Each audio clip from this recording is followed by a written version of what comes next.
Hey everyone, welcome to another episode of The Other Side of Addiction. Man, this is like my favorite flipping day of the week. I love doing shows.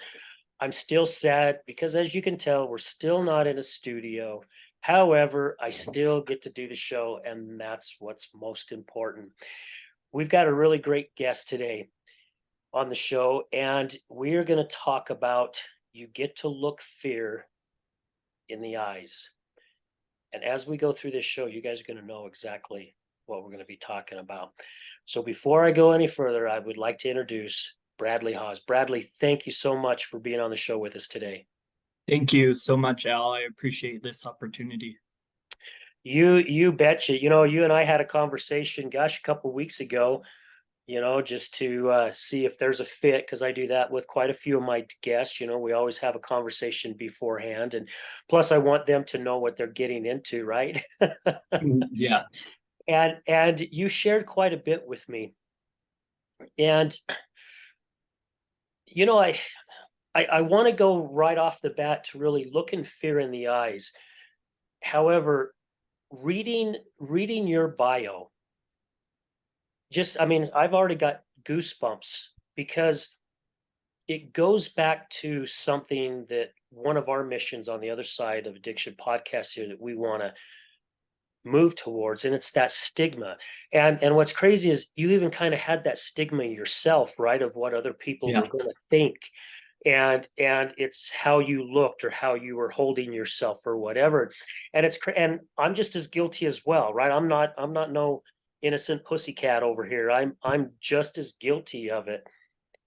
So I'm really looking forward to this show to see where our conversation takes us today. But like I said, as the title, you get to look fear in the eyes. What did you mean by that when you said it? I mean, throughout my life, I felt like I didn't really even know I was having fear.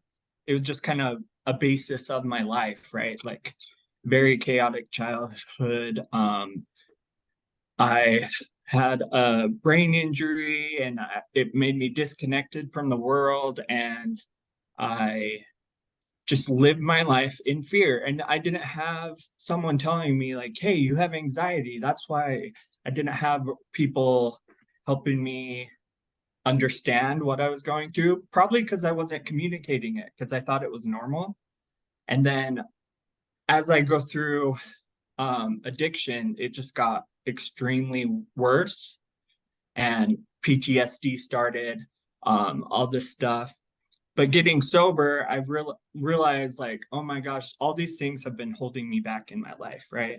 The fear is holding me back from so many opportunities, so many connections, so many um, blessings that I'm repressing because I'm not allowing myself to do anything to out of my comfort zone. And being sober, allowing myself to look at these demons that I've been carrying my whole life has transformed my identity. It's transformed. It's crazy because I'm a very introverted person, but because I'm allowing myself to step into fear. I'm becoming more of an extroverted person in the sense that I can do the things that an extrovert can do now, rather than before. It was like, no way, I'm not standing in front of people. I'm not doing all that, because it wasn't part of what I thought I could do. But like really in my recovery, it's just really looked into like the belief systems I have were making me think that that wasn't possible for me. And just changing a few things has made me realize, like, oh my gosh, I can do hard things. I can do fearful things and I can continue to grow as a person and step into fear every single day.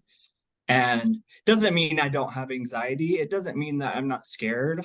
It just means that I'm doing it regardless, which has transformed everything. And I love how you said that.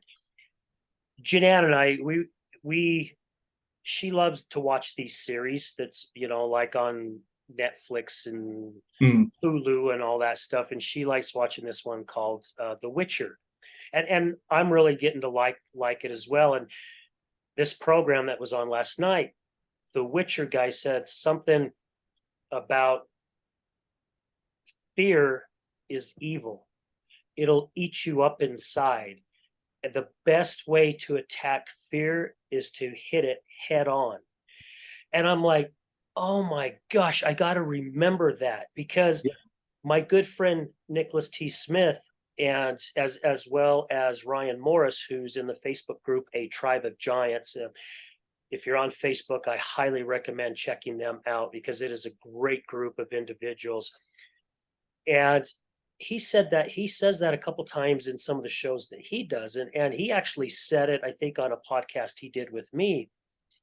And I am a firm believer, if something is scaring you and you have that fear, that is your number one sign to hit it head on. Now, Yes. I'm not saying, think about this, guys, okay? I'm not saying that if you're out hiking and you run face to face with a mountain lion, you don't go chasing after the mountain lion, okay? That's a different type of fear.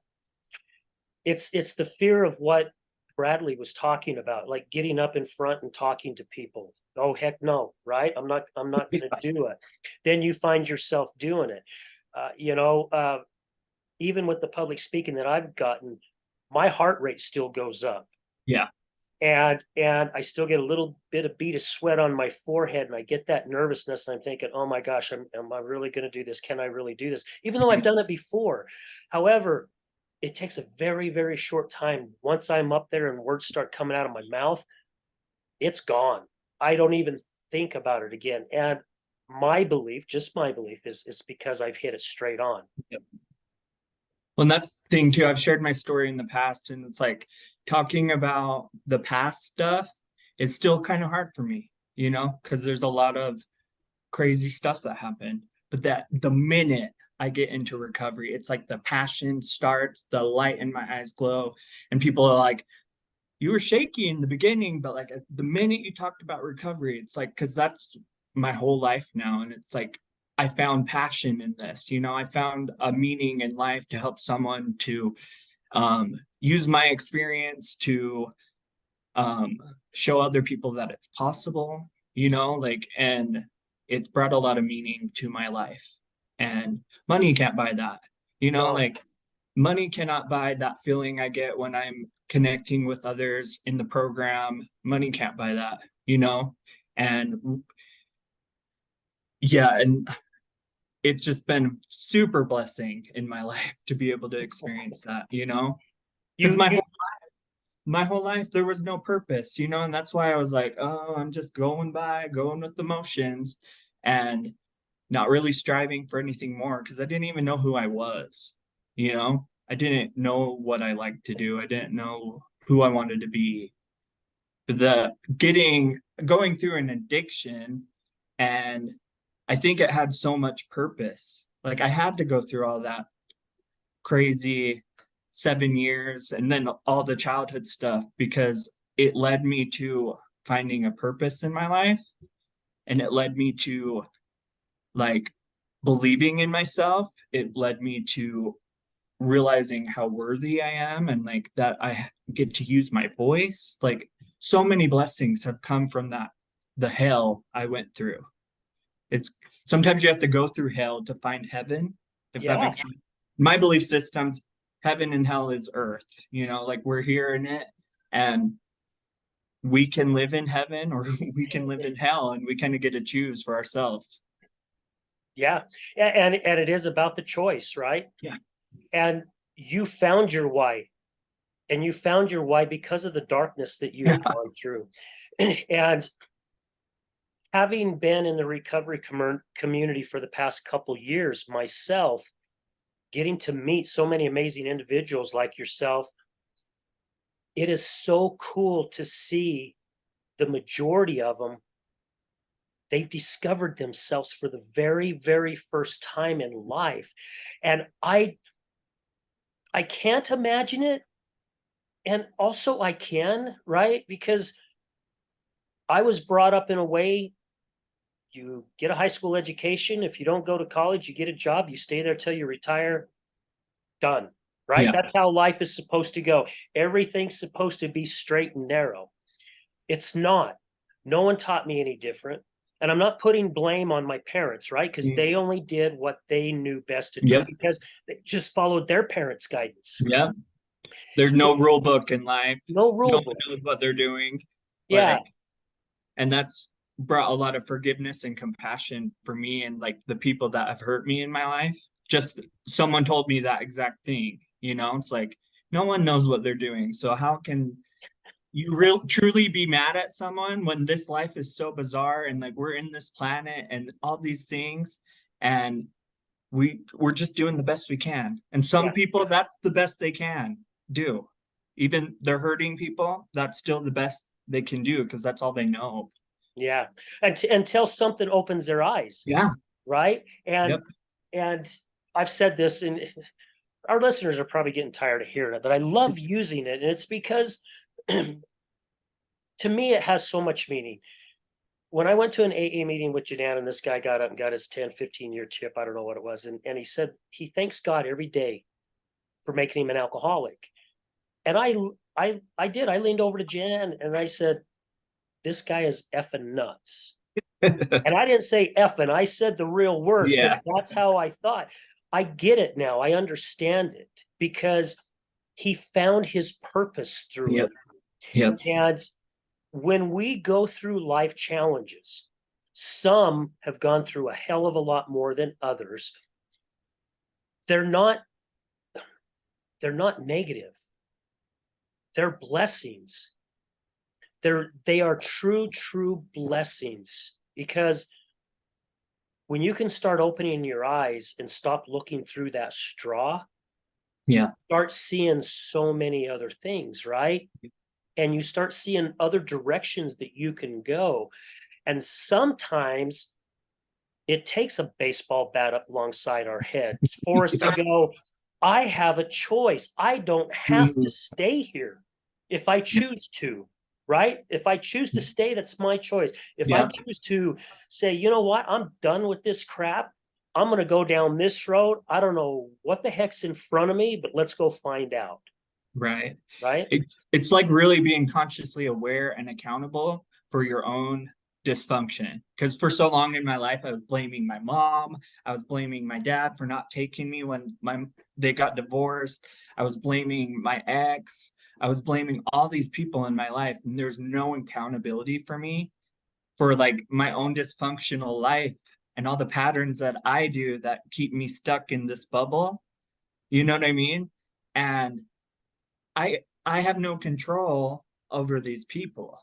Yeah. But I have control to not allow my mom abusing me as a child to like keep me stuck from achieving the things I want to do, holding me back from achieving those things. You know what I mean? Allowing it to still be held in as a huge deep resentment when it happened 20 years ago, 30 years ago, you know?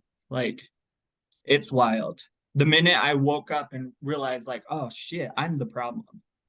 You know, there's things in me that I'm putting out that are keeping me stuck and allowing me to not to grow, not to change, not to have accountability, all the things.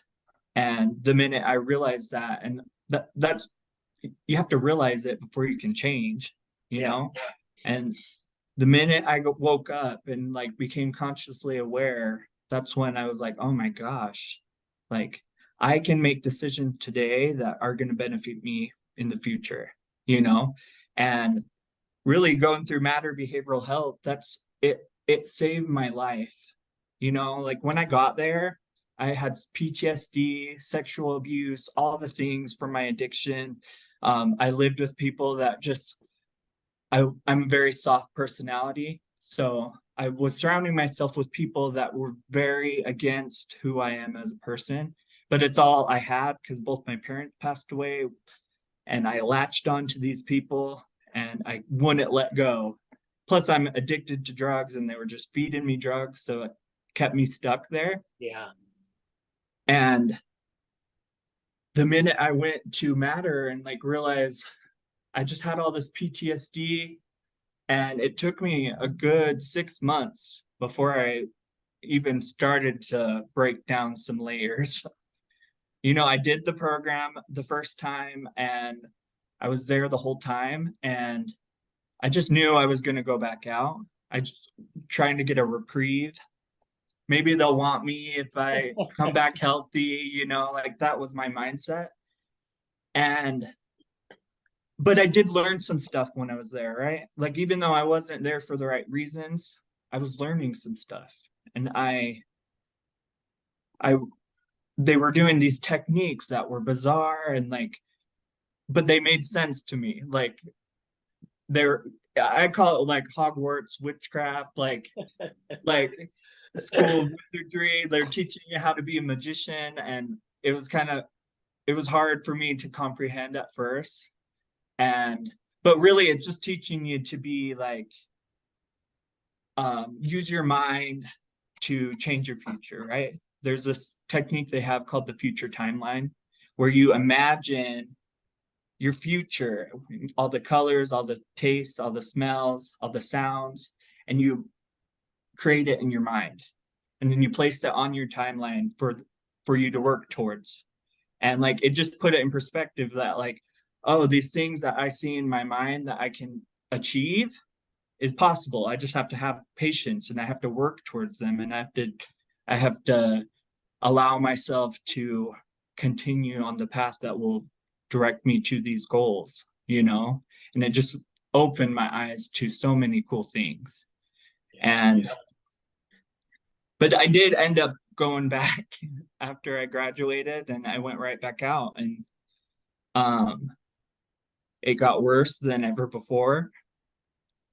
And thank goodness, because I tried to kill myself 3 times in the 3 months I was out there.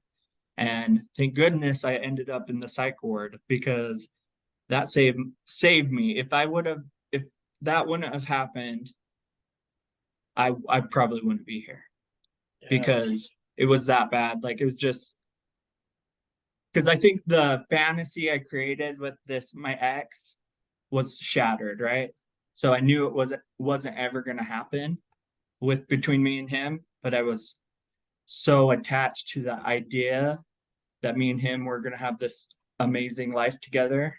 And even though the 7 years I was with him, it didn't match any any of the fantasy I created in my mind.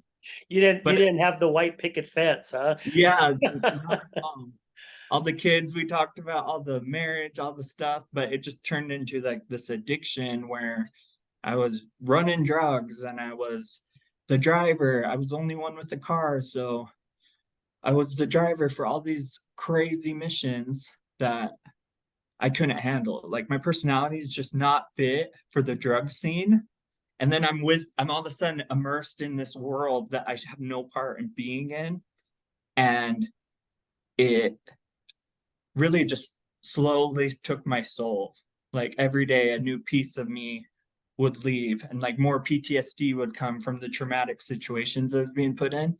Um, and like I said, like I have so much compassion and forgiveness for these people, because like I was allowing it, like the abuse. If I could have left, Yeah. you know what I mean? But I chose to stay. So that's the accountability I'm talking about. Like 7 years I stayed, even though in the first year I knew it was bad news.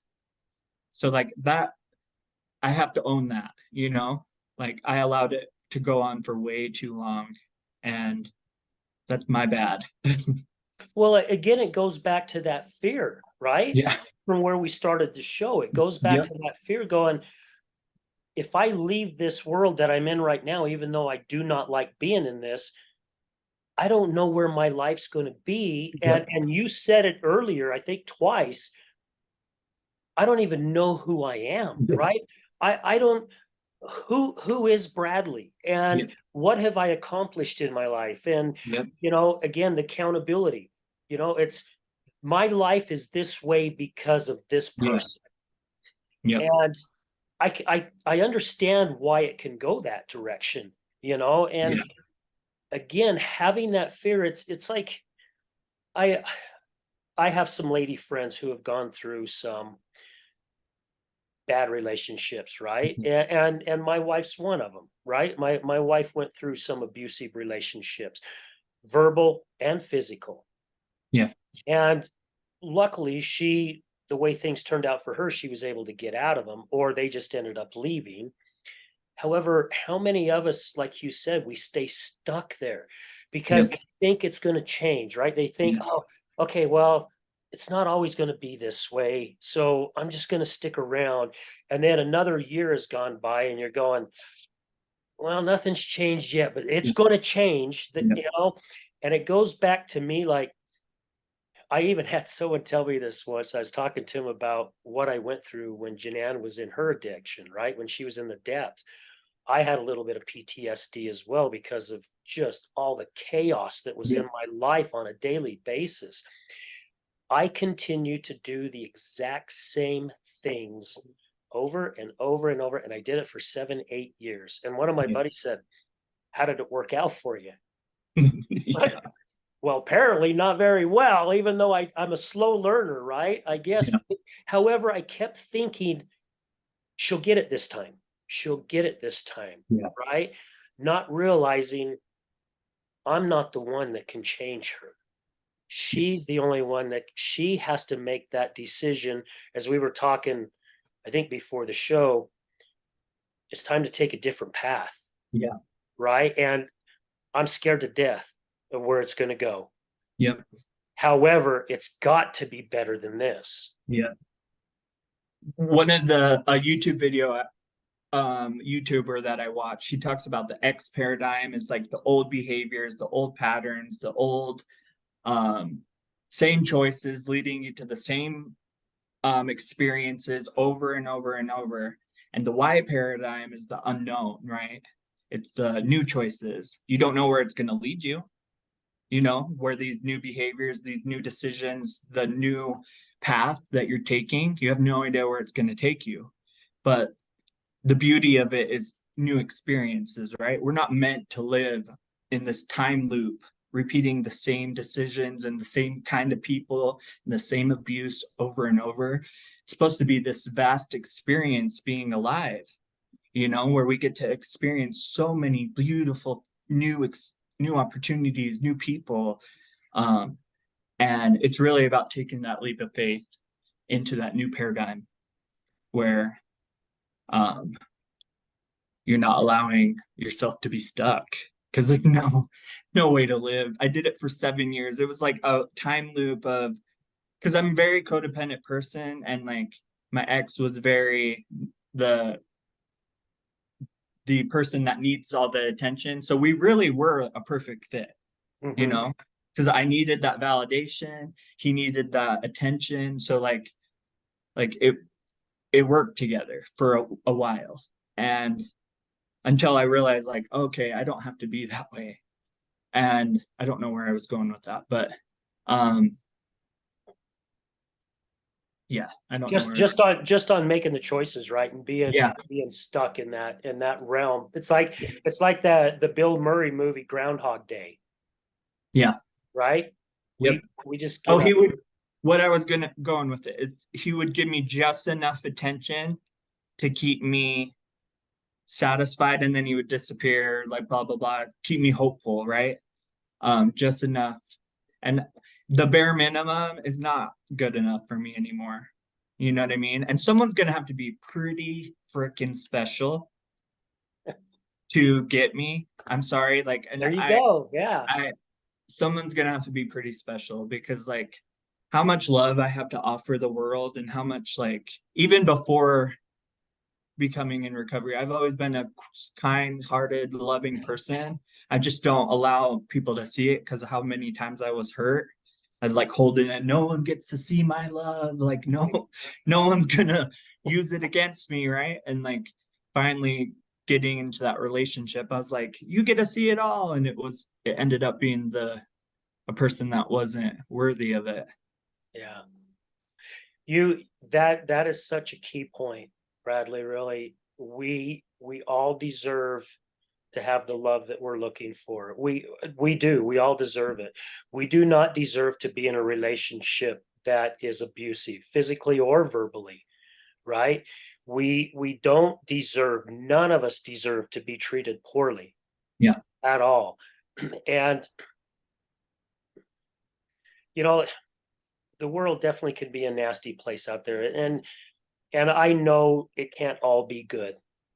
Maybe someday when God returns, or however the new world, when it shifts, that is possible. However, right now it's not. And it's just the acceptance, right? The acceptance of who each individual is. Yeah. Because what Bradley does with his life, or some of my friends do with their life, Yeah. as long as it's not affecting my life, what do I care? If they're happy, I'm happy for Yeah. them, right? That's that's all that matters to me. Yeah.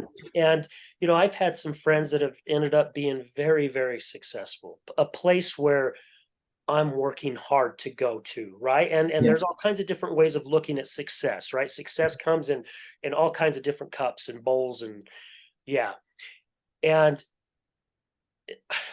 back the old me, I'd be jealous as hell. Yeah.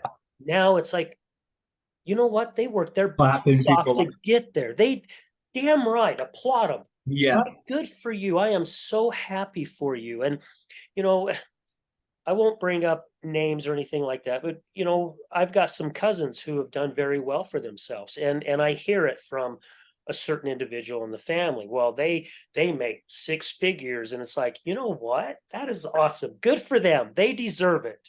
Yeah. You know, even if they only made two figures, I don't care, or one figure, however you want to look at it. I'm just kind of throwing a visual out there. Good for them, right? Because Yeah. it's not who they are as an individual. And some may change it that way. You know, some may say, oh, guess I make six figures, I'm way above you. Because my cousins who apparently make that kind of money, they are just freaking awesome individuals Yeah. that have a lot of love. They're very kind. They're not above anyone else. And those are the people I will hang with Right. every single day. And I have found that in the recovery community. And I have met individuals who have come from all walks of life. And I would hang with them every single day. And it's because of the love that they Yeah. have for everyone, including themselves. They love themselves, because I cannot love you, Bradley, if I don't love me. Exactly. Right? All I will do is put you down. Right. I think that's been the biggest change for me, like realizing like how much I feel the need to give love to others. Like, oh my gosh, I didn't have anyone telling me that I also need to do that for me. And I'm not blaming anyone, like I just don't feel like someone was like, it's okay to love yourself. Like Yeah. going through my life, I'm like, I think I hid my emotions so good that people just thought I was okay. Like I was just going through life, um, and didn't realize how bad my depression and anxiety was growing up.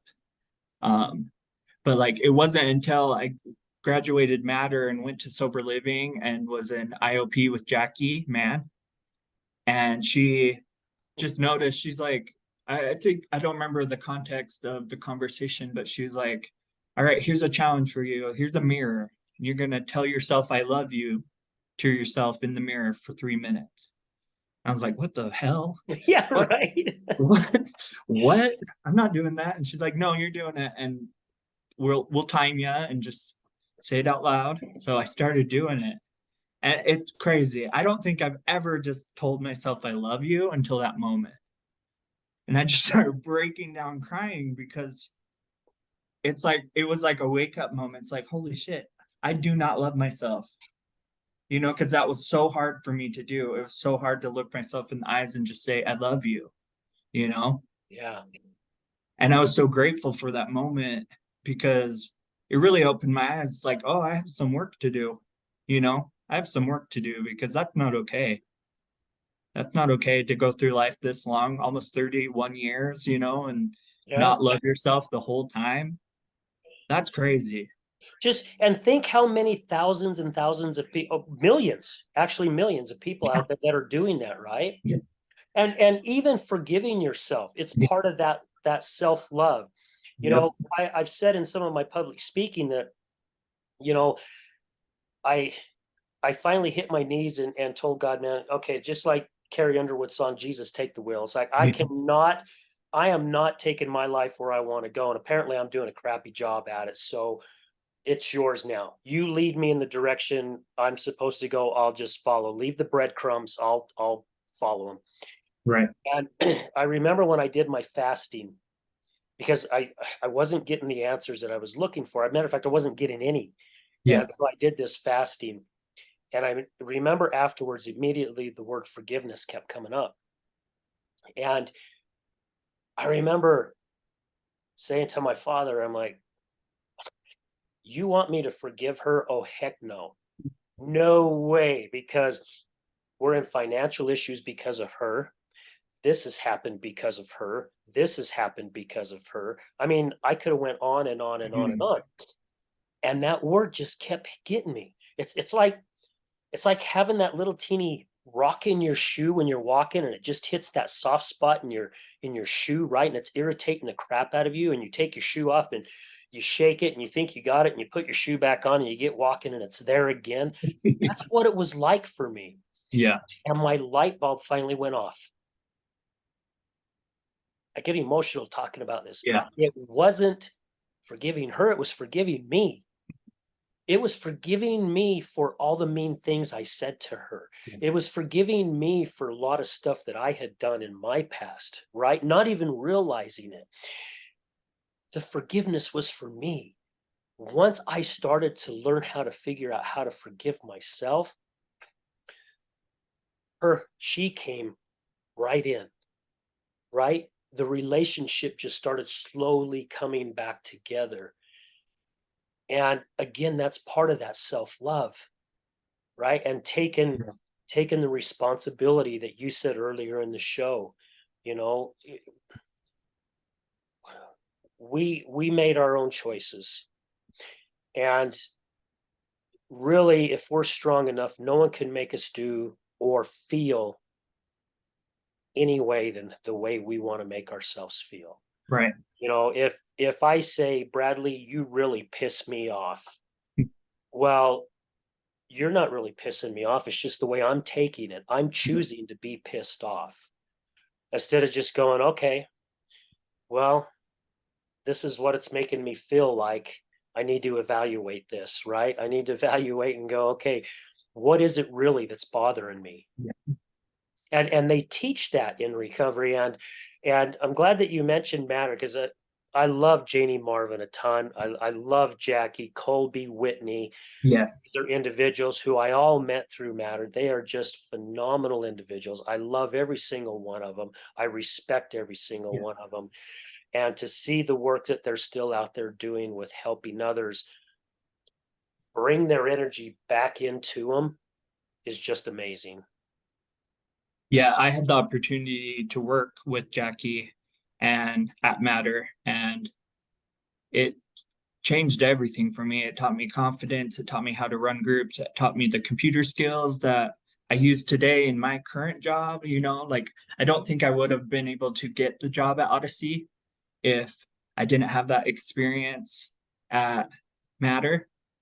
And it transformed everything. And the minute I utilize those techniques, there's one called the absolute truth, and it's just affirmations. And you start with your name, like things that are absolutely true, and then you follow it up with some affirmations. So it makes those affirmations go into your brain like an absolute truth. You weave it in a certain pattern, and it makes them more profound and stick.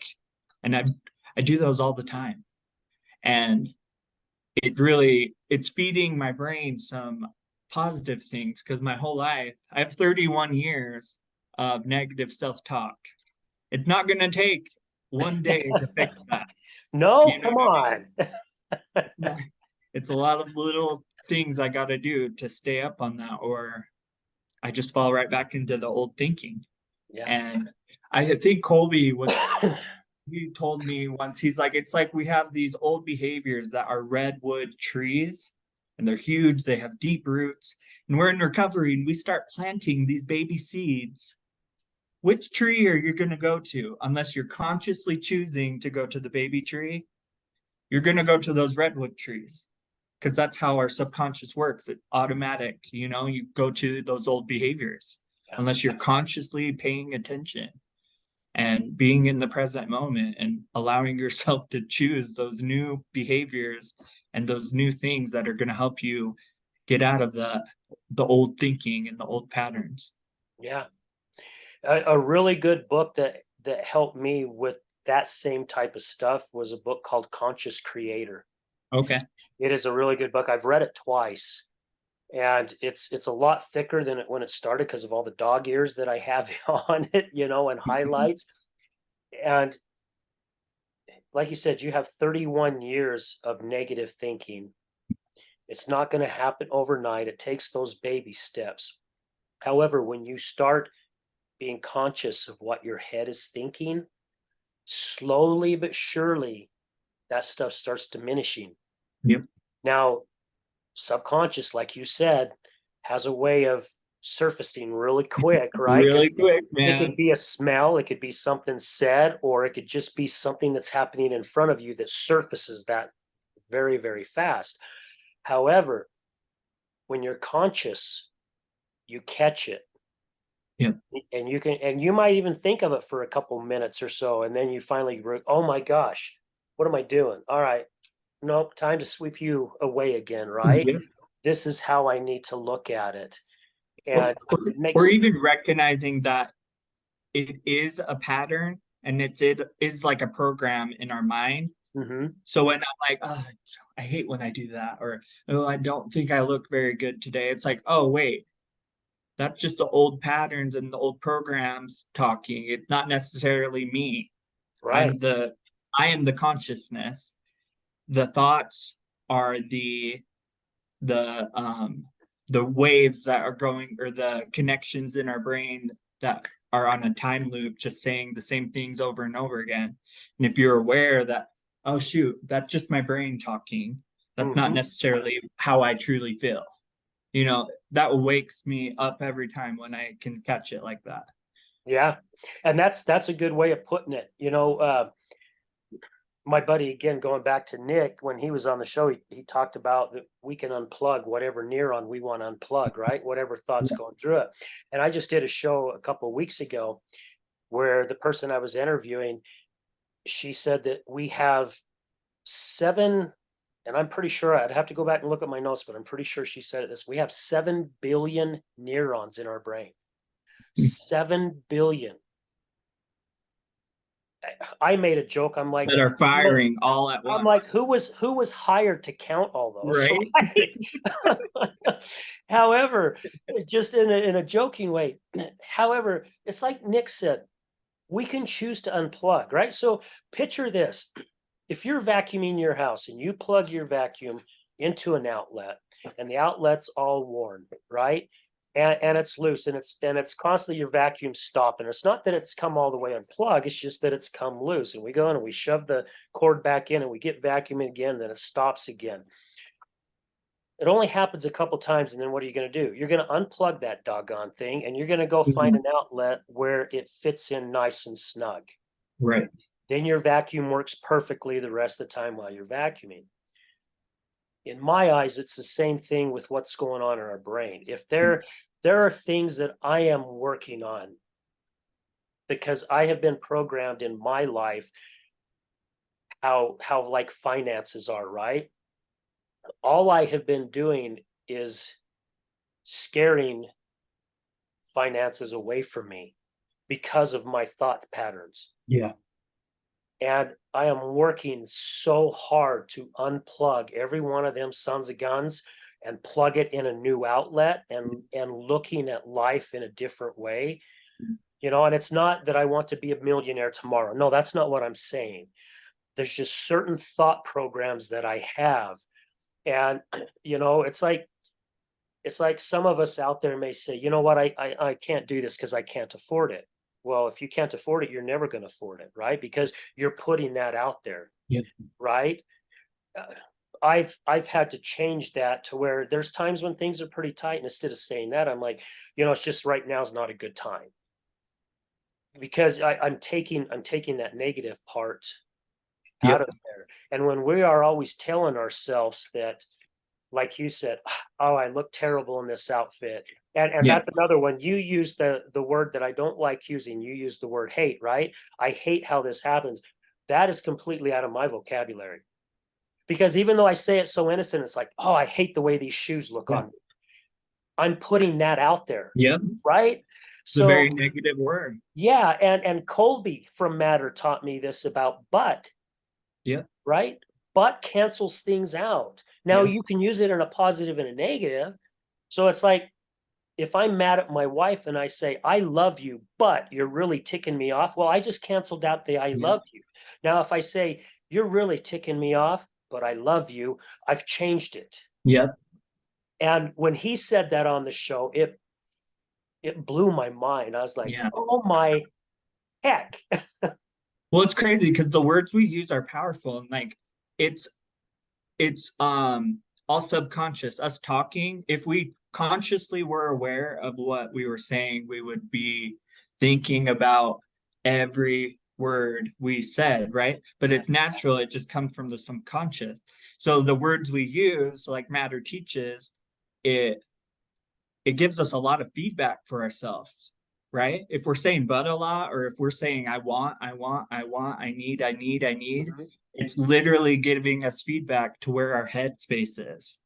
But if I'm working towards bettering myself so I can become successful, how do that sound way better than I want to become successful? I'm wanting, you know what I mean? Yeah, So it's really helped me a lot, allowing myself to be mindful of my words. I'm not perfect.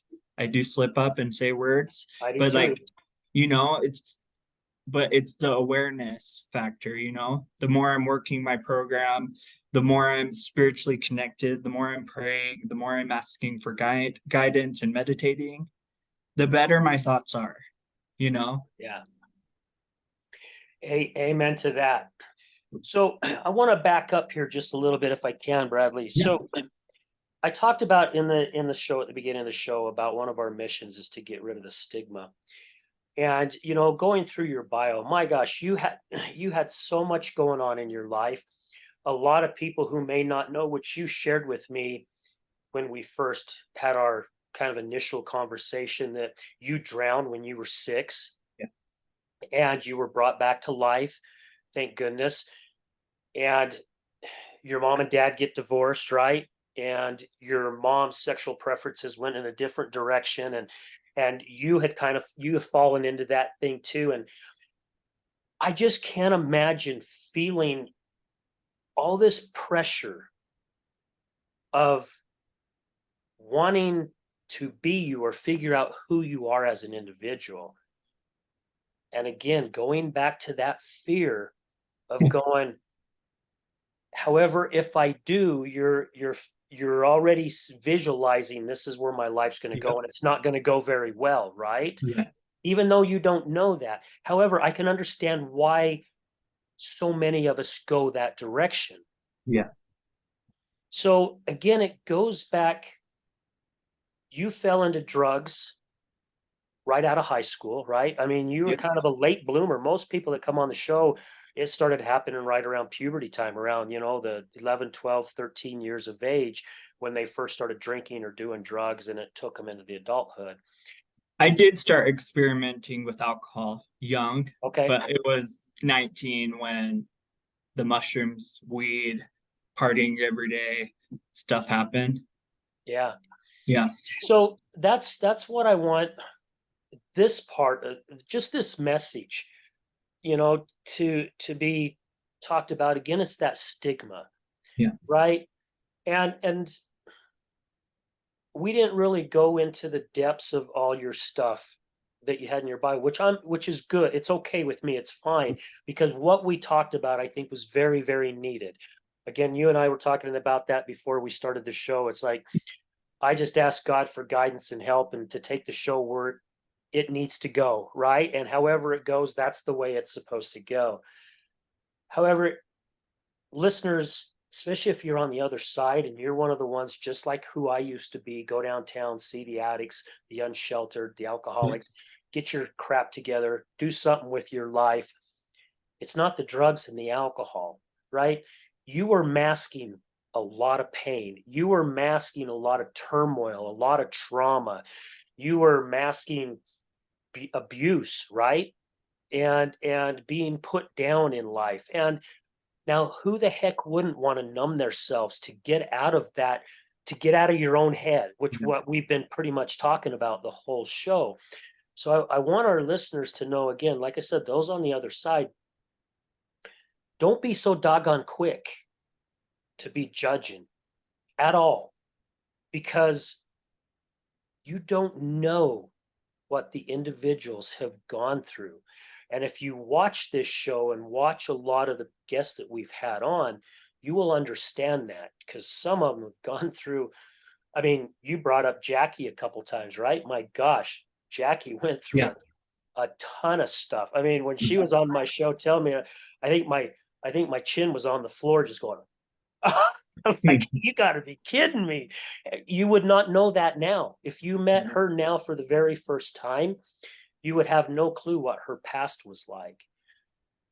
People who meet you for the very first time, they have no clue Yeah. what your past was like. And to see you and all these other, again, this is where I get emotional, other individuals who I've had on my show, to see how amazing they are Yeah. and how flippin' hard they worked to get to where they're at today, because it was a lot easier going into the addiction than it was coming out. Yeah. Beautiful. Yeah. I don't know if you got anything to kind of elaborate on that. It just, I don't know. I was just feeling it that I needed to say it. Yeah. With what you were bringing up in the beginning of that, like the fear started when my mom and dad divorced, right? And my mom came out as lesbian, and my family like hated her. And well, my perception was as a child was that my family hated her. My mom had mental illness and a lot of things going on with her that was probably the reason, but from my perception and knowing that I was gay at a young age, I'm like, oh shoot, when you come out as gay, that means family hates you. I connected that piece. Right. So my whole life, I was just like, no one gets to see any part of me. And right when that happened, I have pictures from right before that when I drowned, and my parents separated the day I drowned. So I have pictures before I drowned. I'm this happy child, the light in my eyes. And then I have a picture from a year later and a whole bunch of other pictures where I'm dead in my eyes. And something just in that moment switched between the brain injury from drowning and me seeing how my family reacted to my mom coming out. It made me just like shelter who I was and shove it down so far and just kind of lived in fear for a really long time. And my my brother, he was a rodeo guy, um he was in the army, he was all these things, and I was like, everyone loves my brother, I'm gonna model after him. I'm not gonna have an identity, I'm just gonna be like him. So like, and I don't think it was even consciously me doing this. I think I just naturally was following in his footsteps. And um he was like, he's my idol still today. Like and what a wonderful person that I got to learn so much by following in his footsteps. And I got a lot of experiences from doing that. So I followed him. I did high school rodeo. I'm no cowboy, but I gave it my all and I did pretty well. Did the team roping and calf roping. And then I joined the army. Uh, Funny story, when I joined the army, I was smoking weed a lot. And my addict brain, I didn't realize this till now, like till I got sober. And I was like, oh my goodness, I was smoking weed. And then my thought process was, I can't smoke weed anymore, so I'm going to smoke crack before basic training because that will come out of my system before I get drug tested. And that's how we work our addictions so we can get away with it for the longest possible time. And just looking back at that, I'm like, wow, that's crazy. I was even doing it back then. So it wasn't just when I started using the harder drugs, right? Yeah. Yeah. Oh, go ahead. Oh, did you have something else? Well, yeah, and then once I did basic training and I got home, and that's when I did well in that, and I met that guy, and right after that I broke my back, so I got discharged from the army, and both my parents died, and that's what happened to. It's like in a short period of time, I broke my back, kicked out of the army, both parents died, have this new boyfriend, latched onto him, and instead of me influencing him to do better, like I thought the plan was, it was the opposite, where I got influenced into a life that I had no business going into. Well, apparently that was the road you were supposed to take at the time, right? Because So true. look who you are today, and all the many people that you work so hard to help, Yes. right? And it's got to be a tough job for all those that work in the recovery, and because you see such amazing individuals and you see their struggle and you know their struggle because you've lived it. You see their pain and you know their pain because you have felt it. Yep. And to see the struggle, and I'm sure it's got to be hard where, man, you just want to grab them and just shake the living crap out of them and going, wake up, wake up. Yep. However, you also know it's their journey. Yep. That's gotta be tough to do. I don't know if I'd be able to. I don't know if I'd be able to do it. For a long time in it, like I was like, there's no way I can handle this because I'm a very sensitive person. And just a lot of death, a lot of um, people leaving, and then you never know if you're going to see them again. Like, and a lot of people go to prison, like, and in my current position, I'm dealing with intakes and people leaving. So on the daily, I'm working with these people, and I I do my best, but like you say, if someone's trying to leave, that's their journey, and I'm not. What I have to say isn't going to change their mind 90% of the time, Yeah. But I still do give, like, in the CPSS realm, they talking about pros and cons of all the choices you make. So if you stay, what are the pros of staying? What are the cons of staying? If you leave, what are the pros of leaving? What are the cons of leaving? So it really breaks down every option and the pros and cons to both choices. And I feel like that helps a lot to make them recognize that, oh shit, that's probably not a good choice, Right. you Right. know? But it is a really rewarding job, Uh-huh. allowing seeing people, the light come on in their eyes is the most beautiful thing. Yeah. The most allowing when they finally start seeing their potentials and being a leader and allowing themselves to submit to what we're asking them to do. It's just really cool. Like, and I've had a couple of people that were the getting in trouble over and over and over. And then all of a sudden they're running the house. And it's because they had to go through all that struggle to prepare them to be the leader and prepare them to be the actual, see that in themselves that they have those qualities that can help others as well. And something we talk about at work all the time is unconditional peer support. You know, we all are supportive to each other. And I always tell them, like, I'm no better than you guys. I am you guys. And that's why I'm here. We all get to learn from each other. And when I'm facilitating groups, I don't want to be the one talking. I want these people, each one of these people have something to offer the room, you know? Their stories are important, and some of the most beautiful, profound, inspiring stuff comes from these people and they don't even realize it. You know what I mean? I'm like, you're helping me, like it's crazy because and plus it reminds me where I was. It gets me like, oh man, I was there. I remember when I was having breakthroughs like that. And like I I was recognizing that I have like something to offer, you know? It's just so beautiful. It definitely is a beautiful thing. Yeah.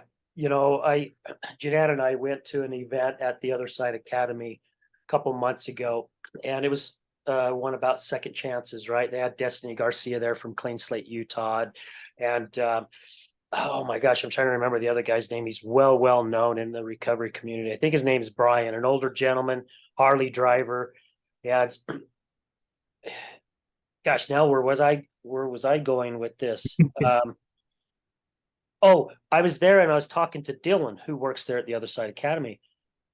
And I says, gosh, I have met so many amazing people, and I've had quite a few people from TOSA on my show. And Dylan made this comment. He goes, you know what? It's so cool to see these individuals figure out that they have talents that they didn't even realize that they had. And I mean, because they do a lot of some social media stuff. They've got their donut stuff, they've got their thrift stuff, they've got their construction things, they got their moving company, and they got all this stuff going on. And to see the talent that is in so many of these individuals, he goes, Al, it is one of the coolest things you can see. To me, it reminds me, Janan and I was talking about this about little kids, especially with our grandkids. The first time when they realized what snow was, right? Yeah. Or the rain, or to see Mhm. something for the very first time, they're just in awe. And then also to realize that how good they are at something, right? I mean, I've seen most babies when they first learn how to walk, that joy on their face. They got Yeah. that smile like, look at me now. Of course, they fall over a lot. Mhm. However, they don't stop. They get back up. Yeah. That's us as adults, right? When we start clearing our head and we start loving ourselves and we start realizing life is flipping worth it, Yeah. we start finding things out about ourselves that we didn't even realize that we had. And the reason why is because we kept that flipping cloud over us Yeah. the majority of our life. We didn't allow the sun to come through at all. I didn't even allow myself to be seen, you know? Like I was just like throughout school, throughout everything, I was just like hiding in the background. Not I didn't want to be noticed. I didn't have colorful shirts on. I wore gray. Like it was like a defense mechanism to keep people away, right? Because Right. I didn't want people to see me. And that's just so sad to me.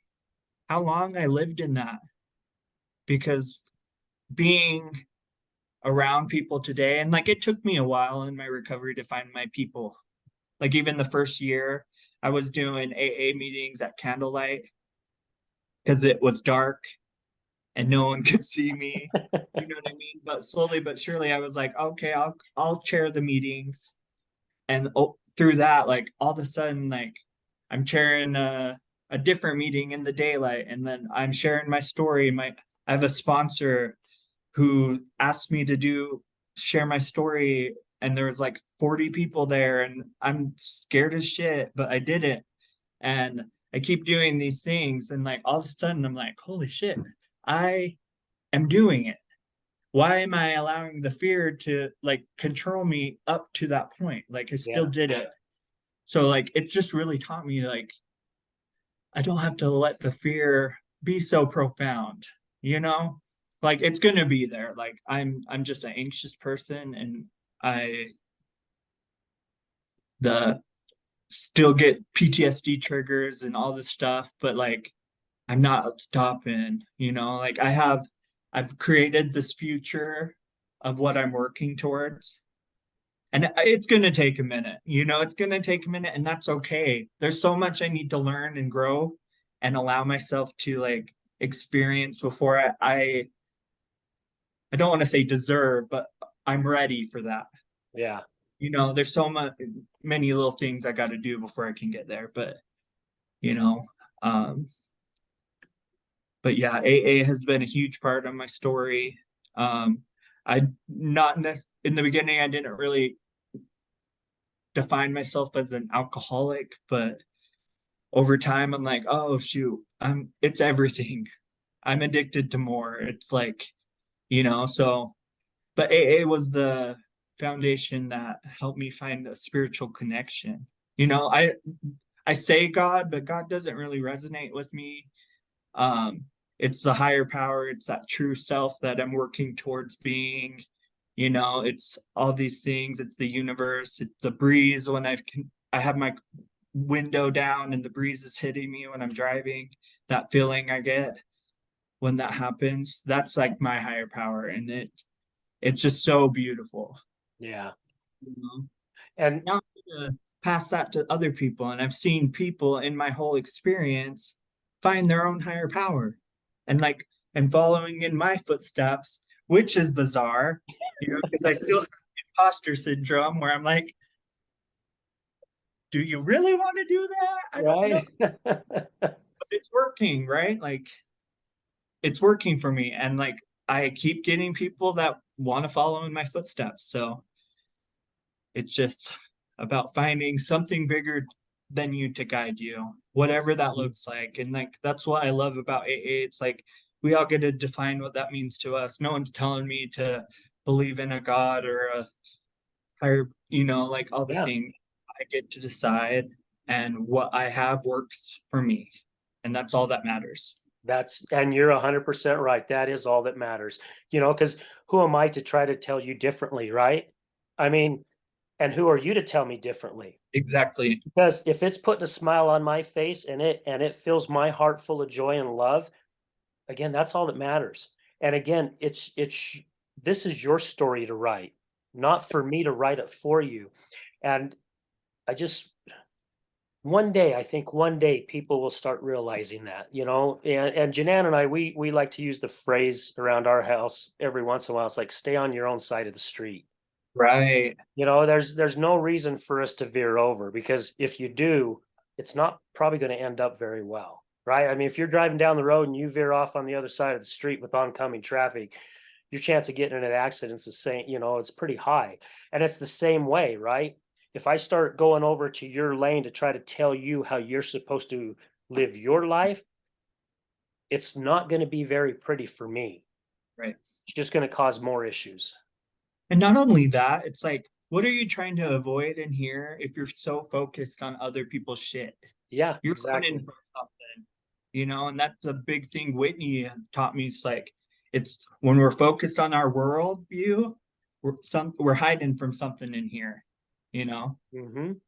She's and right. and that's helped me so much in my life. Just recognizing I'm like, okay, I'm focusing on others. Like, what am I truly running from? Like, trying to distract myself, Yeah. from the chaos that's brewing in my own mind. Amen. I agree with that 100%. Well, gosh, Bradley, hard to believe we have actually gone over an hour. The time flies so quick. And it does because of great conversation, right? I Yeah. mean, there was such great information shared here. One last question. What would be your main message for our listeners today? Um, Prince Charming doesn't exist. Save yourself. I like it. I like it. Save yourself. Yep. All right. Well, you heard it here. You heard it here from Bradley Haws. And again, it's great advice. No one's going to come and save us but ourselves. Yep. And we have to make the decision for us. We have to allow ourselves to find our path, whatever that looks like. No one gets to tell us what our journey gets to look like. We have to find that for ourselves, or it's not going to stick, Amen. you Amen. know? Well, Bradley, thank you so much for taking time out of your day. And I'm looking forward to scheduling a time where I can come out and Yes, talk at Odyssey. yes, I love coming out to the recovery centers and speaking. And gosh, I've done um, Liberty and I've done Corner Canyon and I've done Tosa and gosh, what other ones? I think August I'll be out at Red Barn. I'm thinking October I'm hoping to be back out at Tosa again. And yeah, yeah, just looking forward to the day when we can get something scheduled. And yeah. I'm thank, excited for that. thank you, and thank you for what you do, and for everyone in the recovery community who are out there putting their hands out there, and helping other people. And now my wife's one of them, right? Which was so crazy, and it all started off of our event that we did last year in St. George. uh, the inspiration that she felt throughout that whole weekend on the way home, that's when she said, I think I'm done with accounting. I want to become a certified peer support specialist. And I'm like, and as far as I know, she's loving it. I mean, she seems He's been really, a really great asset to our team, and I'm excited to watch her grow and continue to gain more experience in that. right. Yeah. And she's in the background eating before she has to come to work. And she's like, thank you, Bradley. So I don't know Yeah. if you heard that. But again, yeah, But thank thank you you. so much. Thank you so much for this opportunity and allowing me to use my voice and be seen, you know? Absolutely. Absolutely. Happy to do it. We've got some more great guests lined up, and gosh, we had a really good one. If you get a chance from our live show yesterday, check it out. S- Yeah, just check it out. I won't talk about it on here, but I'm going to be checking some of their stuff out, and I think we're going to be highly promoting these guys with some of the stuff that they're doing because they help with some ADHD and focus and all that, which I think a lot of us need to work on, especially us in long-term recovery. We all need to kind of get our focus and get our head on. And Yeah. so, anyways, but thank you, Bradley. Thank you to all our listeners, all our sponsors, all our amazing guests that we've had on. Thank you, Resilience Talk Network. Guys, as I say every week on the show, hopefully we'll be in a studio soon. Keep hoping, but it's God's timing. When it's meant to Yep. happen, it'll happen. So, guys, stay true to yourself, man. Keep believing in yourself. Love yourself. We talked about that today. And just like the main message that we had at the start of the show, man, face fear head Yep. on. Look it in the eyes and face it, and you'll be surprised where it'll take you. Because I am a firm believer, again, this is just my belief. Fear is just something, it's the opposition. They don't want you, or he doesn't want you, or whatever the other side is. It doesn't want you to move forward. It wants you to Yep. stay stuck. And the only way to get out of that is to face it. We're going to leave you with this as we do at the end of every show. Remember, addiction is giving up one thing for giving up everything for one thing, and recovery is giving up one thing for everything. We're out.